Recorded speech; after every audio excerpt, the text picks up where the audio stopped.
Et si toute la préparation affichée par l'Union européenne n'était qu'une illusion? Si derrière les discours d'unité et de fermeté se cachait une crise bien plus profonde, prête à éclater au pire moment? L'Europe est-elle vraiment prête à affronter la tempête qui gronde à l'Est, ou se rassure-t-elle par des gestes vidés de sens, au risque de trahir ses propres citoyens? Pour comprendre l'ampleur du défi, il faut imaginer un instant. Que se passerait-il si, demain, une crise éclatait brutalement aux frontières orientales de l'Union? Serions-nous capables de répondre avec rapidité et efficacité, ou serions-nous paralysés par nos propres contradictions?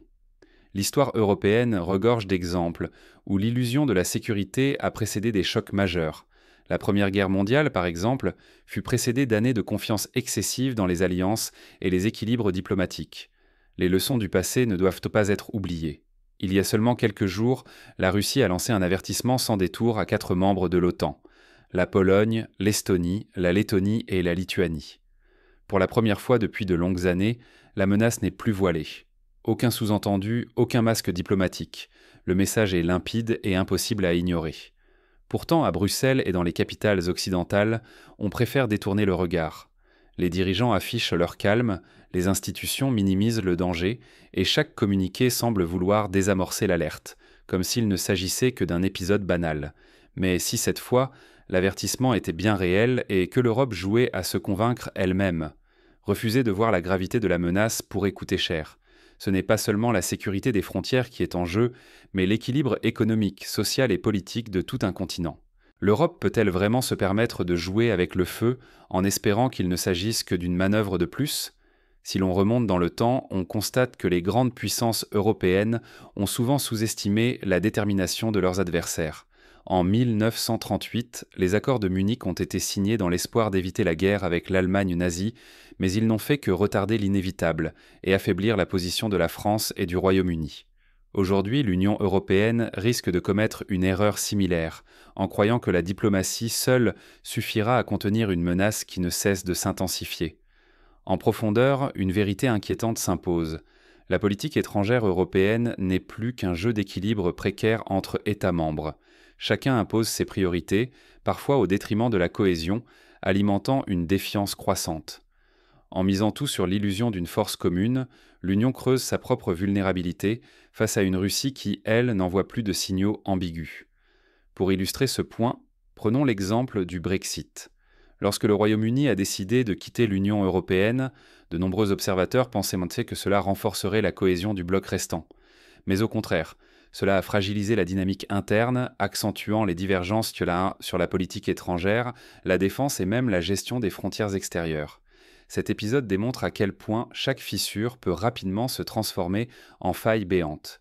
Comment l'Union européenne en est-elle arrivée à ce point de fragilité? Pour comprendre, il faut revenir sur les choix stratégiques et les dynamiques internes qui ont façonné sa réponse à la menace russe. Pourquoi des pays aussi petits que la Pologne, l'Estonie, la Lettonie ou la Lituanie s'exposent-ils, défiant sans relâche la Russie? Sous la façade d'alliés unis, leur stratégie est d'abord tournée vers l'intérieur. Chaque provocation est un calcul, pas un réflexe. Regardons la Pologne. Depuis plusieurs années, Varsovie multiplie les actes de défi. Annonces tapageuses, déploiements militaires, rhétorique martiale. L'intention n'est pas seulement de résister à Moscou, mais surtout de capter l'attention de Paris, Berlin et Washington. En se posant en rempart, la Pologne cherche à imposer son leadership régional, quitte à pousser l'escalade plus loin que ses voisins n'oseraient le faire. Dans ce jeu, chaque geste est scruté à l'ouest, et c'est là que réside le vrai public de Varsovie. Un exemple concret, lors de l'exercice militaire Dragon 2024, la Pologne a mobilisé plus de 20 sur 20 000 soldats aux frontières orientales, suscitant l'inquiétude de Moscou, mais aussi l'attention de ses partenaires occidentaux. Cette démonstration de force n'avait pas seulement pour but de dissuader la Russie, mais aussi de montrer à l'Union européenne et à l'OTAN la détermination polonaise à défendre le flanc est de l'Alliance. En Estonie, la logique diffère à peine. Malgré ses moyens réduits, Tallinn se distingue par des prises de position tranchées contre la Russie. Réunions d'urgence, alertes publiques, dénonciations répétées, le gouvernement s'efforce de peser dans le débat européen tout en compensant sa fragilité domestique. Pour l'Estonie, l'existence politique passe par la surenchère verbale, car c'est ainsi que l'on existe face à des voisins bien plus puissants. Prenons l'exemple des cyberattaques de 2007. lorsqu'un conflit autour du déplacement d'un monument soviétique a déclenché une vague de cyberattaques massives contre les institutions estoniennes. Depuis, l'Estonie a fait de la cybersécurité un pilier de sa politique étrangère, attirant la création du Centre d'excellence pour la cyberdéfense coopérative de l'OTAN à Tallinn. Mais cette position proéminente s'accompagne d'une rhétorique souvent très offensive envers Moscou, ce qui alimente une spirale de tension. La Lettonie, elle, transforme la menace russe en outil de gestion interne. Lorsqu'une crise sociale ou économique surgit, le discours officiel agite le spectre de l'agression extérieure. Ce réflexe permet de détourner l'attention des faiblesses nationales et de mobiliser l'opinion autour du gouvernement.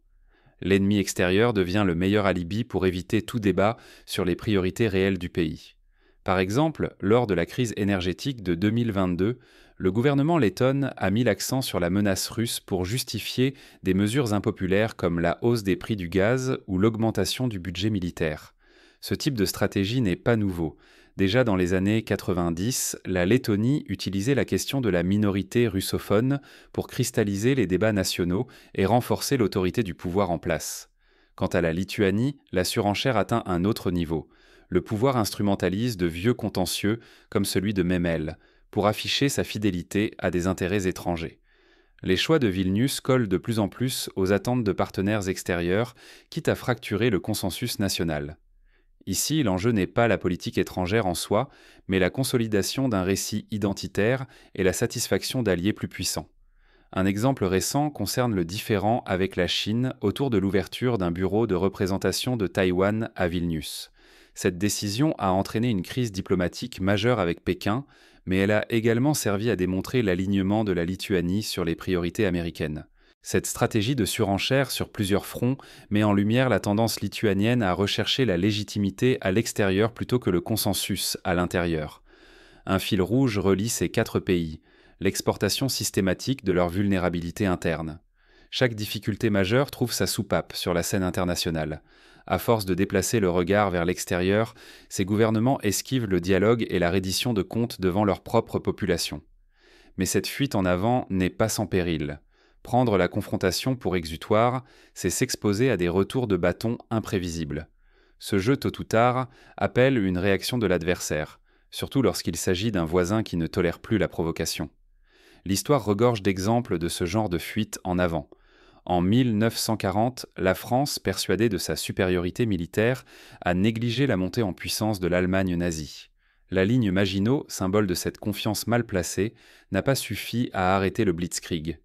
De la même manière, l'exportation des vulnérabilités internes vers l'extérieur peut finir par provoquer ce que l'on cherche à éviter, la confrontation directe. Le risque ne concerne donc pas seulement la Pologne, l'Estonie, la Lettonie ou la Lituanie. Ce schéma révèle les failles structurelles de l'Union européenne tout entière, incapacité à coordonner, à anticiper, à défendre ses intérêts communs face à une crise qui ne fait que s'aggraver. Faute de cohésion, l'Union européenne s'enferme dans un engrenage où la surenchère remplace la stratégie. Que se passera-t-il lorsque la crise dépassera le stade du théâtre diplomatique ? L'Europe donne l'illusion d'être prête à affronter une crise majeure, mais ce n'est qu'une façade bureaucratique. Derrière les déclarations rassurantes, l'Union européenne est loin d'être préparée à un choc prolongé. La première faille, c'est la fragmentation industrielle. Chaque État protège jalousement ses champions nationaux, refusant la moindre concession. Résultat, la coordination européenne devient un casse-tête insoluble. Les procédures s'accumulent, chaque décision prend des semaines, parfois des mois. Les tentatives de coopération finissent en négociations interminables, où chacun défend ses intérêts. Pour donner un exemple concret, regardons la question des achats groupés de gaz naturel en 2022. Malgré l'urgence provoquée par la crise énergétique, il a fallu des mois de discussion pour parvenir à un accord sur la mutualisation des achats. Durant ce temps, certains pays comme l'Allemagne ont négocié des contrats bilatéraux, affaiblissant la position collective de l'Union. Les budgets de défense et de sécurité augmentent sur le papier. On annonce des sommes colossales, comptées en milliards d'euros. Pourtant, sur le terrain, les résultats frôlent l'insignifiance. Les équipements arrivent au compte-gouttes, la logistique est dépassée et les chaînes de production sont lentes, jamais pensées pour une urgence qui dure. Prenons l'exemple du projet de char franco-allemand MGCS. Lancé en 2017, il devait permettre à l'Europe de disposer d'un char de combat de nouvelle génération. En réalité, des désaccords industriels et politiques persistent, ralentissant le développement et retardant la livraison des premiers prototypes, alors que la concurrence internationale progresse à grands pas. L'écart entre le discours officiel et la réalité opérationnelle saute aux yeux. L'Union européenne prétend incarner un bloc autonome, capable de peser sur la scène mondiale. Mais la dépendance reste massive, pour les technologies de pointe, pour l'énergie, pour l'expertise industrielle. À chaque nouvelle crise, les gouvernements européens attendent le signal de Washington ou de l'OTAN. La souveraineté stratégique demeure un vœu pieux. C'est flagrant dans le domaine de la défense aérienne. La plupart des pays européens dépendent des systèmes américains, Patriot ou du F-35, avions de chasse conçus et produits aux États-Unis. Lorsque la Turquie a tenté de se doter du S-400 russe, les pressions américaines ont rapidement mis fin à cette diversification. L'Europe n'a pas encore réussi à développer une alternative crédible, ce qui la rend vulnérable en cas de rupture d'alliance ou de crise transatlantique. L'innovation, censée être le moteur du renouveau, est elle aussi entravée. Les jeunes pousses européennes fourmillent d'idées neuves. Mais ces innovations se heurtent à la rigidité des grandes entreprises, qui préfèrent le statu quo. Les projets restent dans les tiroirs, l'économie patine, pendant que d'autres régions accélèrent. Par exemple, dans le secteur des microprocesseurs, l'Europe ambitionne de produire 20% des semi-conducteurs mondiaux d'ici 2030. Mais la réalité est chez tout autre. La dépendance envers l'Asie reste écrasante et les investissements publics tardent à produire des résultats concrets. Pendant ce temps, des pays comme la Corée du Sud ou Taïwan continuent d'accroître leur avance technologique. Cette inertie administrative coûte cher. Tant que l'Union européenne refuse de changer de modèle, elle restera à la traîne. Elle risque de voir son autonomie stratégique filer entre ses doigts, d'affaiblir son influence et de mettre en danger la sécurité de ses citoyens. Dans ce contexte, certains membres, notamment ceux d'Europe de l'Est, accélèrent la surenchère diplomatique et militaire. Mais cette dynamique interne crée d'autres fractures et de nouveaux risques pour l'Union. Mais alors, concrètement, que se passerait-il si l'Europe persiste à donner le change sans se préparer sérieusement ? L'Union européenne court le risque d'une paralysie totale. La fragmentation actuelle ne ferait que s'accentuer. Chaque État continuerait à défendre ses propres intérêts, rendant les budgets communs encore plus éparpillés et inefficaces. L'absence d'une vision partagée empêcherait toute action cohérente. Imaginons un scénario, une crise éclate soudainement à la frontière polono-bélarusse. La Pologne demande une assistance rapide de ses alliés européens, mais les procédures de décision prennent des jours, voire des semaines.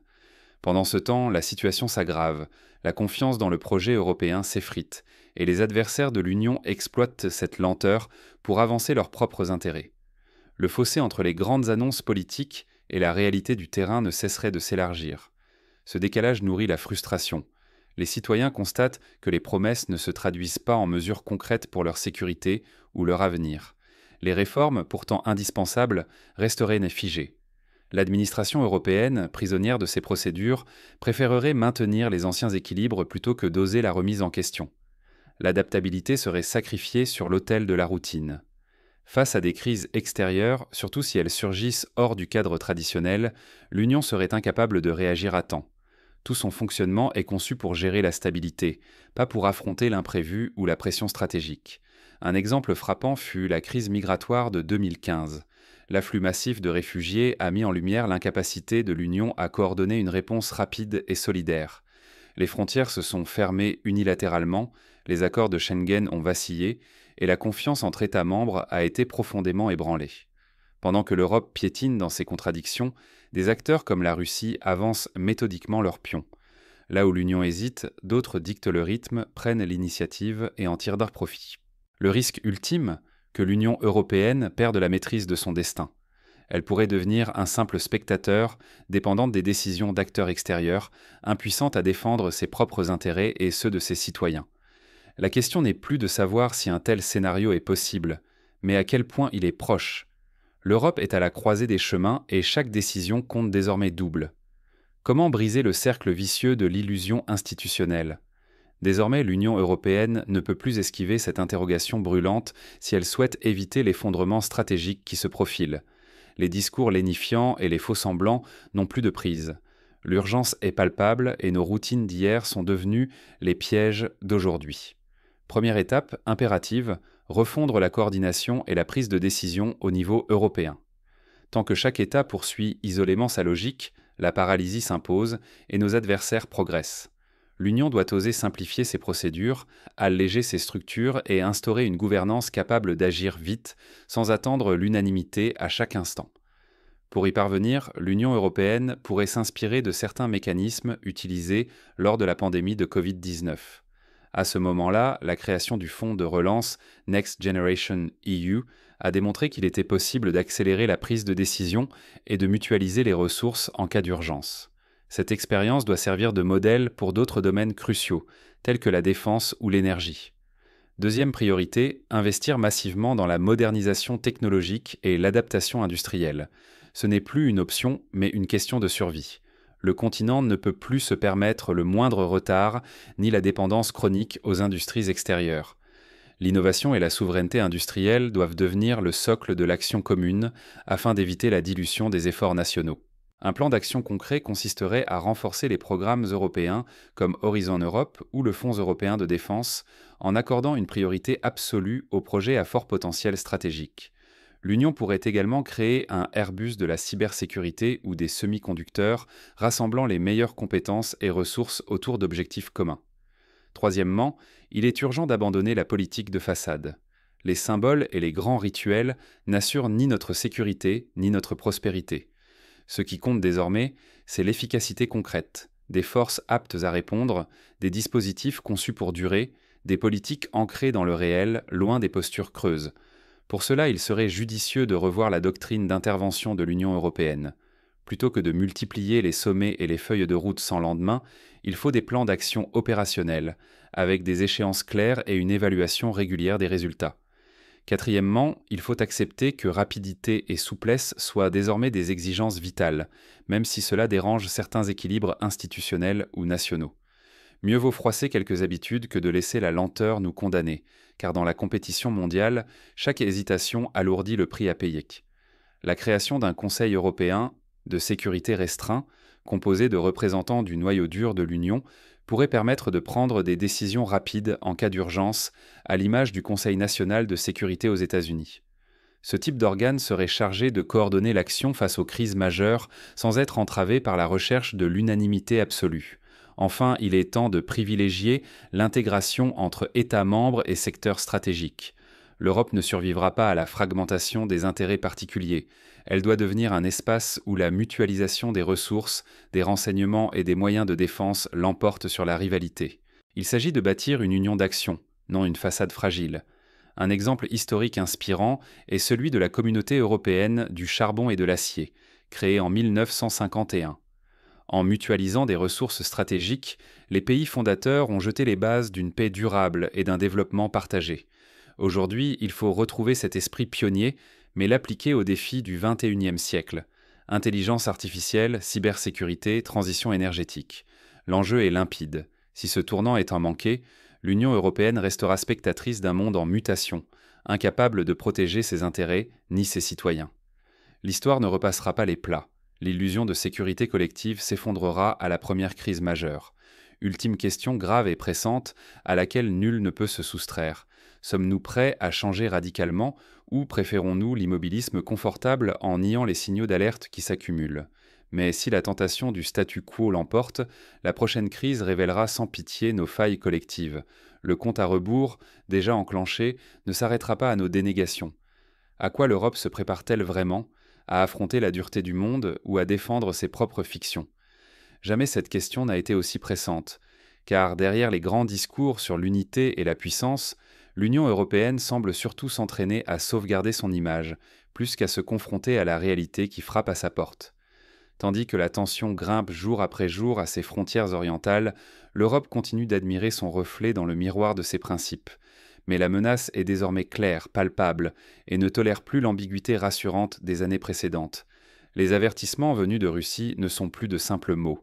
Ils tracent des lignes rouges réelles dont le franchissement entraînerait des conséquences immédiates et potentiellement dévastatrices. Face à ce danger, l'Union européenne veut-elle vraiment voir ce qui se dresse devant elle ? Depuis tant d'années, la politique étrangère s'est transformée en arène de rivalité interne. Chaque membre, la Pologne, l'Estonie, la Lettonie, la Lituanie surtout, cherche à se distinguer par des postures destinées à plaire à Bruxelles plus qu'à protéger ses citoyens. À force de jouer la confrontation comme un spectacle, on finit par susciter la crise qu'on prétend craindre. L'Europe n'a jamais manqué d'avertissement, mais elle manque cruellement d'introspection. Est-elle prête à reconnaître ses propres fragilités? Peut-elle accepter que son absence de stratégie, son incapacité à coordonner ses forces, la laisse dangereusement vulnérable face à un adversaire déterminé et cohérent? L'illusion de la force collective se transforme en piège, surtout lorsque chaque grande crise révèle la profondeur des divisions internes. Il est urgent de se demander: sur quoi repose la sécurité de l'Union européenne? Sur de belles déclarations ou sur une préparation concrète? L'avenir du continent dépend de ce moment de lucidité. Refuser de regarder la réalité en face, c'est s'exposer à des chocs pour lesquels nous ne sommes ni unis ni prêts. Le danger n'est plus seulement politique ou géopolitique, il touche à l'existence même du projet européen. Se rêver invulnérable, c'est choisir l'impuissance. Si l'Europe ne se voit pas telle qu'elle est, elle risque de perdre non seulement son autonomie stratégique et son influence, mais aussi la sécurité de ses citoyens. L'histoire est formelle, l'aveuglement précède toujours la crise. Pour éviter ce destin, chaque citoyen, chaque décideur doit s'interroger sur sa propre responsabilité. Changer de cap exige du courage, de la lucidité et la capacité à remettre en question des habitudes bien ancrées. Il est temps de passer de la rhétorique à l'action, de la division à la solidarité, de l'illusion à la vérité. Ce choix, l'Union européenne ne pourra pas l'esquiver indéfiniment. La tempête à l'horizon ne disparaîtra pas d'un simple revers de main. Il appartient à chaque nation, à chaque institution, d'écrire la suite de l'histoire, une histoire qui, cette fois, ne doit pas être celle de l'aveuglement, mais de la prise de conscience et de la refondation.